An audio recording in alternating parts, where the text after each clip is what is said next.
Halo,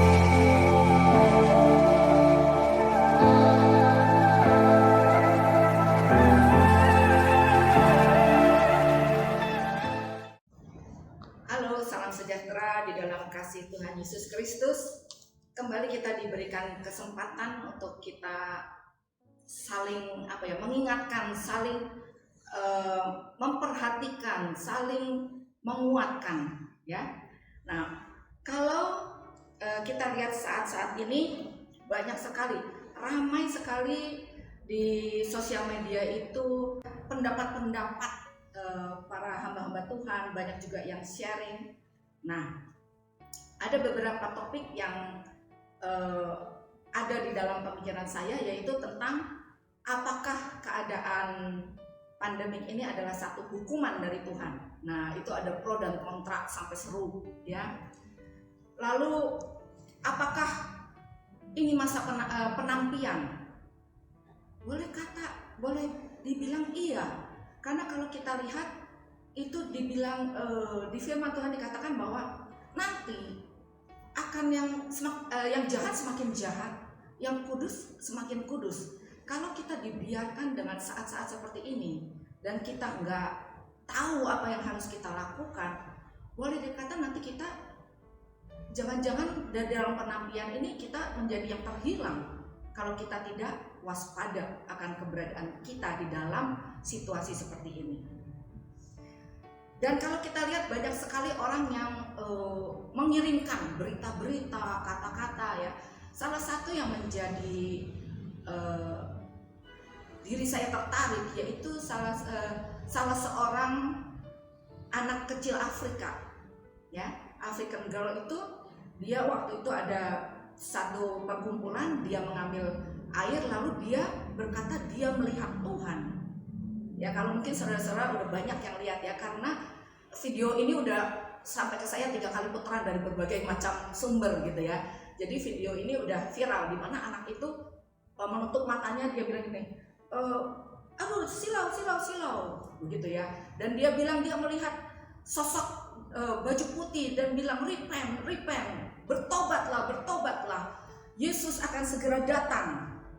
Nah, melihat ini banyak sekali yang ngoper-ngoper, ya, di forward ke sini, di forward ke situ.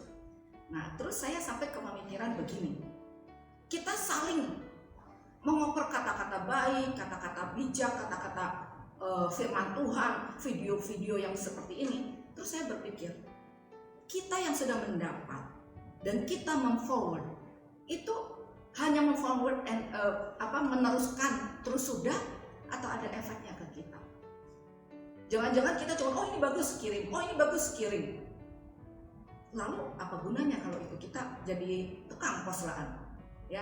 Tetapi apakah yang kita dapat ini menggerakkan hati kita, menggerakkan roh kita? Oh, ini pesan apa nih? Karena yang menonton video anak kecil ini sama juga, ada yang pro, ada yang kontra. Ada yang percaya, itu dibuat-buat. Itu semua tergantung dari keberadaan kita. Kalau kita melihat ini sesuatu di mana benar-benar pesan yang Tuhan beri kepada anak ini, terlebih dahulu sebelum kita ngoper, sebelum kita kirim ke ngalor ngidul, pilih hati kita dulu. Dari video ini kita percaya nggak? Dari video ini benar nggak ini pesan yang Tuhan beri? Repent, cepat. Jesus is coming soon. Yesus akan segera datang, ya. Nah, saat ini kita akan membicarakan satu topik di mana topik ini sangat memberkati saya, ya. Sebelum itu kita berdoa dulu, di mana pembelajaran kita bukan melihat jangan khawatir, jangan gentar seperti yang sudah banyak kita dengar, ya, itu baik untuk roh dan jiwa kita. Tapi saat ini kita lihat dari sudut yang lain. Yuk, mari kita buka dalam doa. Tuhan Yesus, kami kembali datang kepadamu mengucap syukur karena di dalam masa-masa seperti ini kami diberinya banyak waktu untuk kami menyelidiki firman-Mu, firman yang kembali menjadi terang di dalam hidup kami. Saat ini Tuhan, kami mau merenungkan firman-Mu yang diambil dari kitab Roma, suratan Roma pasal 12 ayat 9 sampai ke 13. Mari Roh Kudus, Engkau menjamah hamba-Mu dan juga menjamah setiap umat-Mu, anak-anak-Mu yang mau mendengarkan. Biarlah kita dapat mengerti apa yang Tuhan mau kita lakukan di dalam menghadapi masa ini. Kami serahkan seluruh pemberitaan ini hanya di dalam nama Tuhan Yesus. Berkaryalah di dalam hidup kami. Haleluya. Amin. Ya. Saat ini kita akan membaca ya dari Roma pasal 12 ayat 9 sampai 13. Penekanan ayat ini, ayat emasnya, yaitu dari ayat yang ke-11. Saya bacakan. Janganlah hendaknya kerajinanmu kendor, biarlah rohmu menyala-nyala dan layanilah Tuhan. Satu ajakan di mana dibilang janganlah hendaknya kerajinanmu kendor. Kalau sampai kalimat ini tertulis di dalam Alkitab, berarti secara manusiawi kita ini cenderung kendor. Cenderung kita ini ada perubahan. Nah, perubahan yang baik atau perubahan yang kurang baik. Tetapi di saat ini kita dibilangin jangan kendor. Berarti ini ada satu nasihat supaya kita tidak berubah ke arah yang kurang baik. Ya. Apa sih definisinya kendor? Kalau saya langsung berbicara dengan beberapa saudara ya di tempat Simo, semangatmu kendor. Oh enggak tante, tetap menyala-nyala. Oke. Di saat kita mendapat firman, bukan langsung kita tolak seolah-olah kita itu kebal, seolah-olah kita kita nggak gitu, ya enggak. Di dalam kita menerima firman, nomor satu kan kita harus ngecek diri kita. Nah saat ini, ayo kita ngecek bersama-sama. Kalau kita bilang enggak, saya tetap semangat, saya tidak kendor, ayo kita cek, ya. Definisi kendor adalah sesuatu yang sudah mulai melonggar. Benar nggak? Banyak definisinya itu ya. Di dalam konteks, beberapa konteks itu kan beda-beda ya artinya. Ada misalnya yang biasanya bekerja dari pagi sampai sore, terus karena banyak diliburkan, kadang masuk, kadang enggak, kadang masuk, kadang libur, lalu mulai nah itu udah kendor. Dengan satu itu sebetulnya di dalam kita sudah kendor. Atau misalnya yang biasanya WL, mempunyai pelayanan WL, worship leader. Wah, dari hari ke hari senang menyusun lagu untuk nanti tugas dibawakan. Tetapi hari-hari ini kita sudah nggak tugas. Itu sudah kendor. Benar nggak? Jadi ada satu keadaan kita di mana kita sudah mencapai satu keadaan yang istilahnya kita dengan sekuat tenaga dalam keadaan baik. Lalu kita mulai menurun, itu sudah kendor. Nah, kalau di dalam salah satunya yaitu pertandingan. Ini bahayanya kendor di sini. Salah satu contoh adalah arti kendor di dalam pertandingan. Di dalam pertandingan, kita dengan sekuat tenaga, kita akan berlari sana sini untuk mendapatkan poin. Tetapi di saat poin kita sudah jauh tertinggal dari lawan kita fighting spiritnya itu ya, jadi fightingnya itu mau berlombanya itu menurun, itu kendor.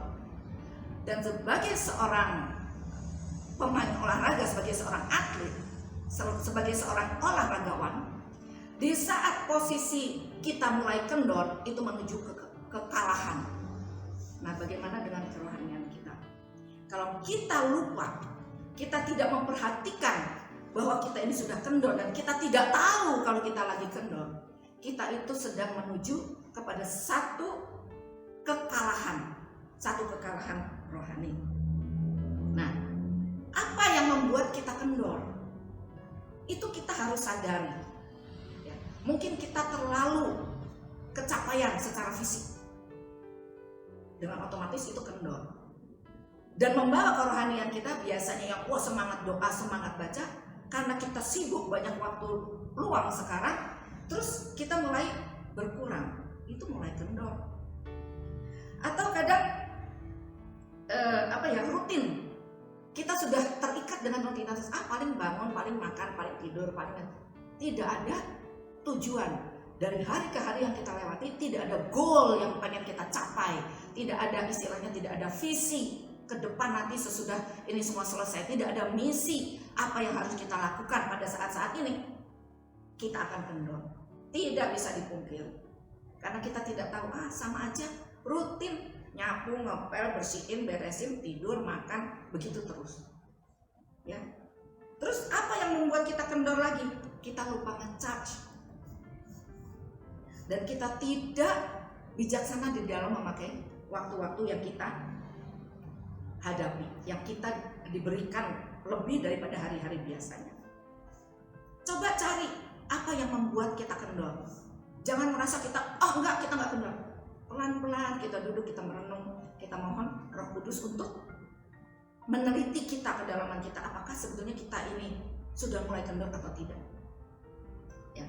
Terus bagaimana ya kalau kita sudah, saya itu memang sudah mulai kendor. Bagaimana mengatasinya? Tidak lain tidak bukan, turn your eyes upon Jesus. Alihkan pandangan kita kepada Tuhan. Tanya Tuhan, apa yang harus kita lakukan? Karena Tuhan tidak memberikan kita waktu untuk dilewati begitu saja tanpa guna. Setiap saat Tuhan memberikan waktu untuk kita, istilahnya menggunakan waktu dengan baik. Ya, istilah yang saya senang yaitu WWJD, WWJD, singkatannya yaitu What would Jesus do? Apa yang Tuhan akan lakukan? Demikian juga cara kita melihat situasi semua ini terkena efeknya. Kira-kira apa ya yang Tuhan lakukan? Ya, kalau kita sudah melihat ini, maka kekendoran kita akan dibangkitkan kembali menjadi semangat yang menyala-nyala. Ya, nah, yaitu apa? Bagaimana secara nyatanya? Kita lihat kata-kata berikutnya. Jangan kendor, biarlah roh menyala-nyala dan layanilah Tuhan. Di saat kita melayani Tuhan, disitulah akan ada satu kebangunan rohani. Kenapa? Saya berdoa begini, Tuhan, memang secara fisik kita nggak bisa bertemu dengan saudara seiman beribadah. Tetapi kalau kita melayani Tuhan, saat ini terjadi kegerakan di antara kita itu, yaitu tentang pembagian sembako. Itu pun ibadah kita yang secara nyata berdampak kepada orang-orang di sekeliling kita. Melayani itu apa sih? Melayani itu kan melakukan sesuatu yang itu Tuhan yang kita layani. Saat ini kalau kita lihat apa sih yang Tuhan mau? Kita lihat di ayat 13. Roma 12 ayat 13. Dikatakan bahwa bantulah dalam kekurangan orang-orang kudus dan usahakanlah dirimu untuk selalu memberikan tumpangan. Keadaan saat ini adalah keadaan di mana kita diberi kesempatan oleh Tuhan untuk melayani, bukan istilahnya hanya di dalam gedung gereja, tetapi untuk melayani Tuhan dengan tindakan nyata kita. Banyak kita lihat pembagian sembako lah, pembagian uang bahkan ya, banyak perbuatan-perbuatan baik. Nah, di dalam melayani Tuhan ini ingat, kalau di dalam Yakobus pasal 1 ayat 17 dikatakan demikian, setiap pemberian yang baik dan setiap anugerah yang sempurna datangnya dari atas, diturunkan dari Bapa segala terang. Jadi kalau kita berbuat baik itu asalnya bukan dari kita, asalnya itu dari Tuhan. Ya, kalau asalnya dari kita pengen berbuat baik, orang yang mau kita tolong itu menolak, kita itu tidak dapat apa-apa. Tetapi kalau kita nyatakan, Tuhan, ini aku pakai aku. Nah, Tuhan memberikan satu dorongan kepada kita melakukan sebagai alat-alatnya. Untuk itu di dalam kita melakukan semua kebaikan, tidak ada satu poin pun untuk kita membanggakan diri. Oh, kita berhasil. Oh, kita bisa menyenangkan orang. Tidak. Semua berasal daripada Tuhan.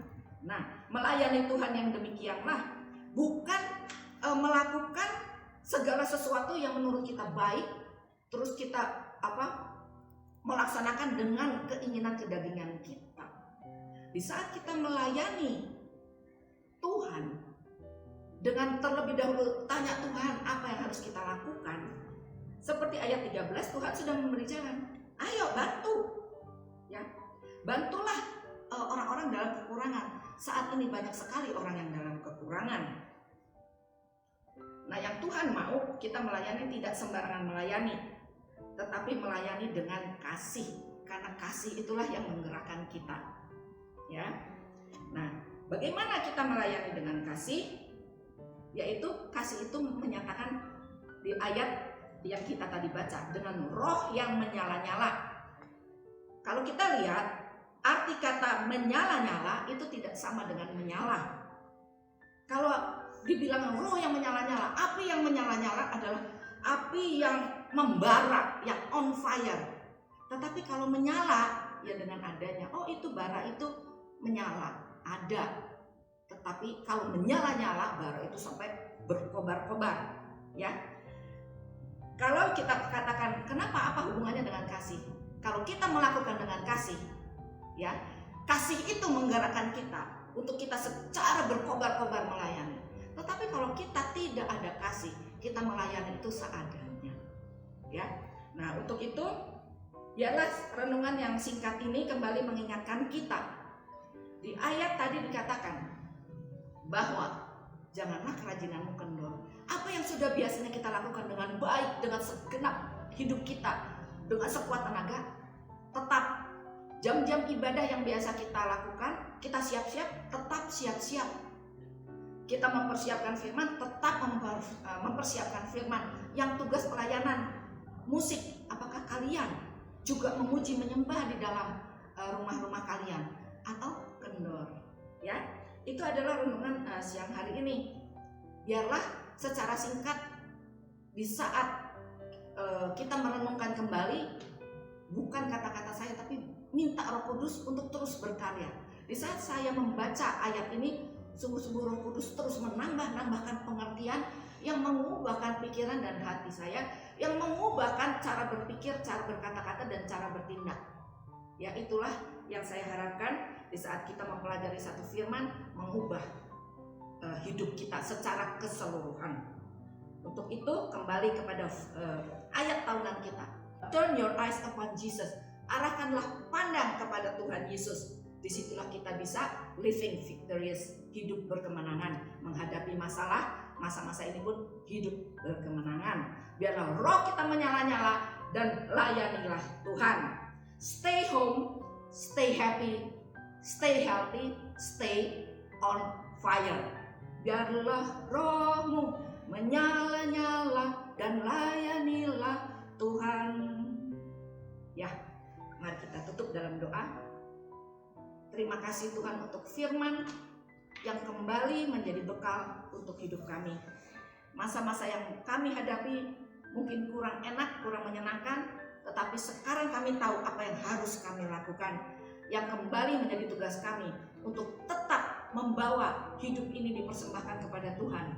Dan Tuhan sendiri yang akan menjamah dan memberikan roh kepada setiap kami tanpa kecuali. Besar kecil, anak-anak sekolah minggu pun, remaja, kaum muda, semua tergerak dengan roh yang menyala-nyala dan melayanimu. Terima kasih Tuhan untuk firman-Mu. Biarlah semua ini membawa hidup kami yang kami persembahkan kepadamu, menyenangkan hati Tuhan. Hanya dalam nama Tuhan Yesus kami mengucap syukur dan berdoa. Haleluya. Amin. Tuhan Yesus memberkati.